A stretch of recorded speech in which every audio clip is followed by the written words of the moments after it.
મહીસાગર જિલ્લામાં ફરી એકવાર દાદાનું બુલડોઝર ફરી વળ્યું। લુણાવાડાની વાત કરીએ તો ડાયમંડ માર્કેટની દુકાન નંબર 15 જે વરસાદી કાંસ પર ગેરકાયદેસર બાંધી દેવામાં આવી હોય તે દબાણ શાખાની ટીમ દ્વારા દૂર કરવામાં આવ્યું છે। લુણાવાડા શહેરમાં નંદન આર્કેડ પાસે વરસાદી પાણીના નિકાલ માટેની ગટર ઉપર બનાવવામાં આવેલ ગેરકાયદેસર દુકાન તોડી પાડવાની કામગીરી કરવામાં આવી।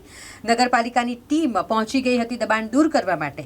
લુણાવાડા શહેરના વરસાદી પાણીના નિકાલ માટેની જે ગટર છે તેની ઉપર જ ગેરકાયદેસર આ દુકાન બનાવી દેવામાં આવી હતી, તેને તોડી પાડવામાં આવી છે। પાલિકા દ્વારા 4 ટ્રેક્ટર, 4 જેસીબી અને ફાયર બ્રિગેડની ટીમને સાથે રાખીને દબાણ દૂર કરવાની કવાયત હાથ ધરવામાં આવી। નગરપાલિકાના પ્રમુખ, ચીફ ઓફિસર સહિત અધિકારી અને કર્મચારીઓ તેમજ ચુસ્ત પોલીસ બંદોબસ્તની વચ્ચે ડિમોલેશન કરવામાં આવ્યું।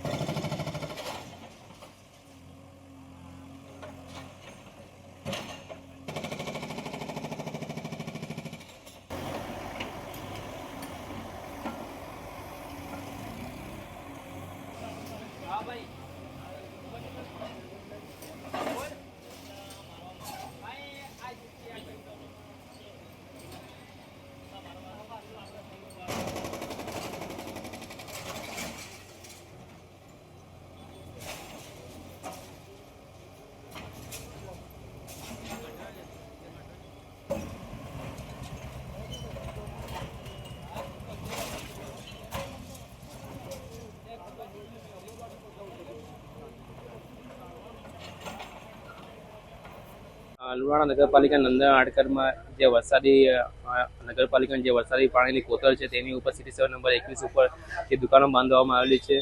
અરજદાર દ્વારા જે અરજી કરવામાં આવી હતી તેના આધારે આ સિટી સર્વેમાં આપણે માપણી કરીને ટોટલ જે દબાણ છે એ આજે નગરપાલિકા ટીમ દ્વારા જે દૂર કરવામાં આવી રહ્યું છે।